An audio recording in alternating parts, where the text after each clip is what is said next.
What is up, high school? Man, I am excited to be here, and I want to start off with a very important question. Here's the question. Who loves to pull off a good prank? Like, you know what I'm talking about, like a really, really good prank. And now, listen, before we get started, I'm not telling you to go out and actually pull a prank on somebody, but I'm sure that many of you love to pull a good prank, and whether it's on a family member, whether it's on a friend, whether it's maybe somebody that used to be your friend, but then you pulled a prank on them, and so you're not friends anymore. Hey, listen, I'm not like a huge prank puller, but here's what I do know, is that some pranks take a group of people to actually pull off really well. Let's say you want to go and like TP somebody's yard, right? You're not just going to go to Walmart and then buy a whole bunch of TP yourself, roll over to that person's house and start throwing TP around, right? If you do that, it's not as much fun as if you were to do it with a group of friends, right? You cover more ground. You'll have other people that you can talk to about that situation and laugh about it with later, right? And in the end, the product is going to probably be so much better with a group of people that are all equally motivated to make that thing happen. Or have you ever heard of like forking someone's yard?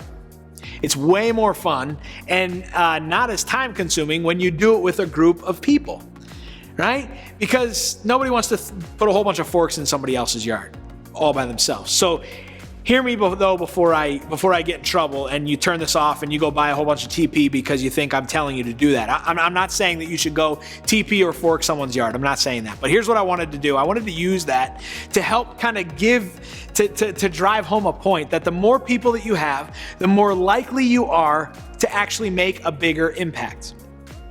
And think about it, right? Think about it with moving to a new house or cleaning or fundraising for your soccer team. The more people that you have, the more likely you are to make a much bigger impact. That's just the way that it's going to be.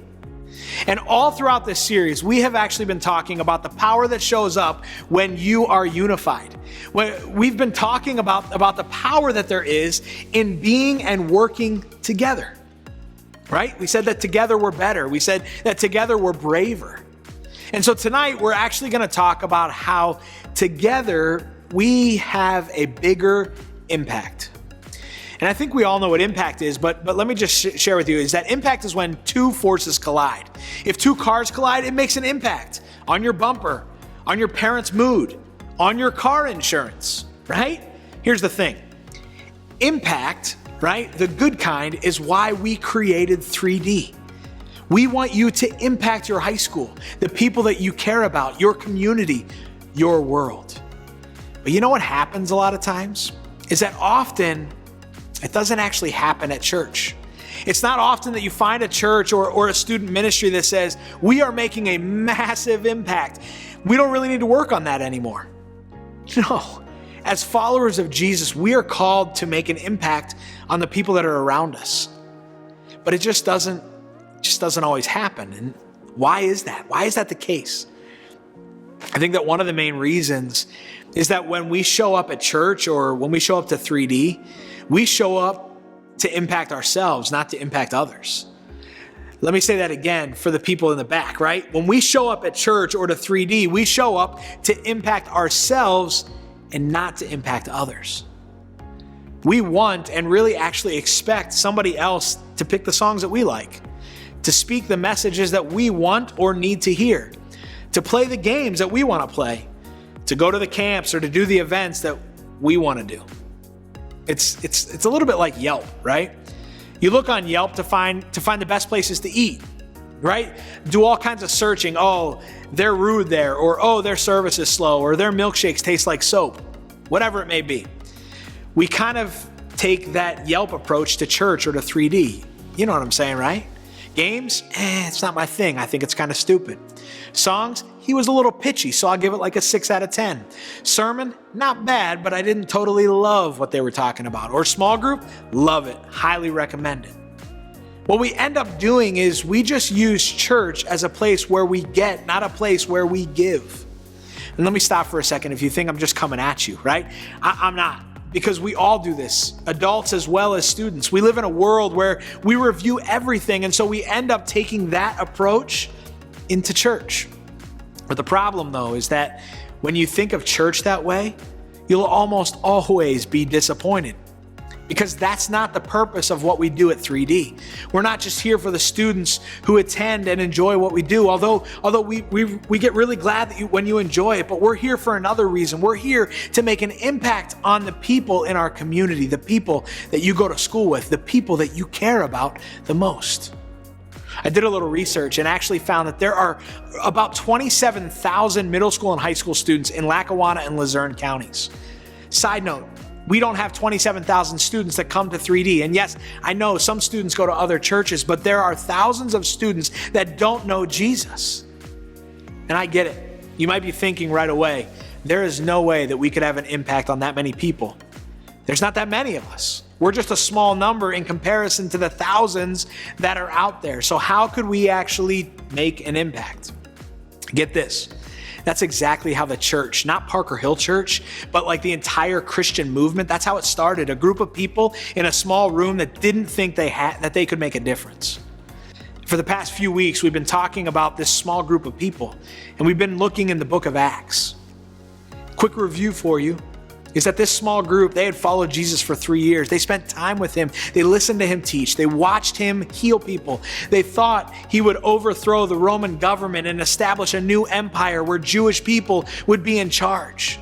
But then something happened. Jesus died. And so did that dream.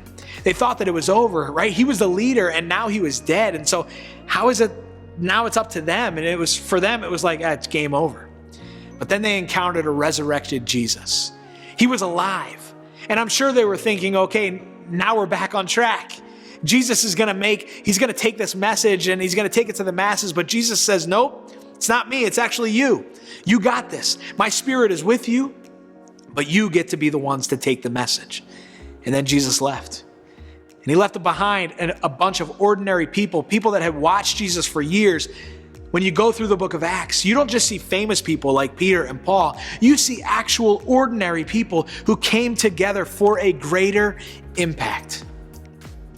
One of the issues in the early church was the lack of an organized process to distribute food to the Jewish people that needed it. And so what did they do? They created a system to figure out how to get the food out to those who needed it the most. Check this out. I want to read this for you.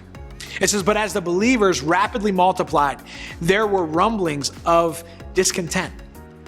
The Greek-speaking believers complained about the Hebrew-speaking believers, saying that their widows were being discriminated against in the daily distribution of food. So the 12, they called a meeting of all of the believers, and they said this. They said, we apostles should spend our time teaching the word of God, not running a food program. And so, brothers, select 7 men who are well respected and are full of the Spirit and wisdom. We will give them this responsibility. Then we apostles can spend our time in prayer and in teaching the word. And everyone liked this idea. And so then they chose the following. They chose Stephen, a man who was full of faith and the Holy Spirit. And they Philip, Prochorus, Nicanor, Timon, Parmenas, and Nicholas of Antioch, an earlier convert of the Jewish faith. These 7 were presented to the apostles who prayed for them as they laid their hands on them. So God's message continued to spread, and the number of believers greatly increased in Jerusalem, and many of the Jewish priests were converted too. Right? Did you catch all those names, like kind of the crazy ones that I kind of fumbled along through? Right? Have you ever heard of some of those guys? It was a group of non-famous, normal Jesus followers working together. And the end result was a huge impact. And the number of Jesus followers grew rapidly. But it wasn't just those guys. It was also some women like Tabitha. It says this, there was a believer in Joppa named Tabitha, which in Greek is Dorcas. And she was always doing kind things for others and helping the poor. Now, it didn't just stop there. And I could give you a bunch of other examples. But I want to show you one last example, and I love this example in Acts 17:6. It says, not finding them there, they dragged out Jason and some of the other believers instead and took them before the city council. And Paul and Silas have caused trouble all over the world, they shouted. And now they are here disturbing our city as well. I love that. Have you ever heard of a guy named Jason from the Bible? Probably not, possibly. But he was a part of a group that, according to that verse, was causing trouble all over the world. And what that meant is that he was telling people about the resurrected Jesus. That's what causing trouble was.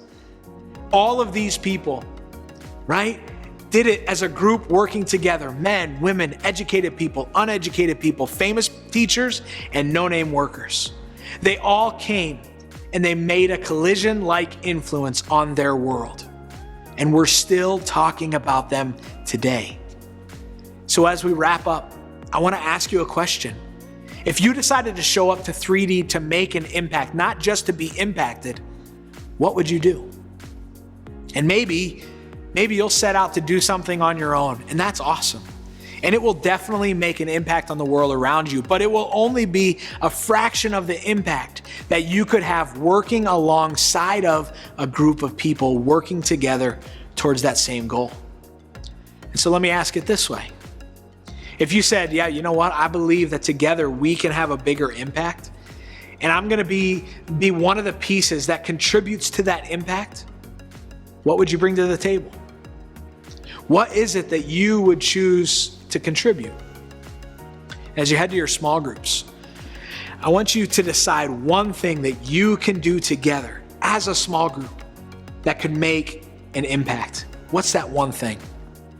Maybe it's going to be something that impacts 3D. Maybe it will be something that impacts Parker Hill. Or maybe it will be something that impacts your community or maybe your school. I want to challenge you to decide it together. Because if our small groups took on a bunch of together attitudes, this place could make a move that would impact and an impact that we don't even realize. And we would outgrow this place. You can do it. So go with God and do it together.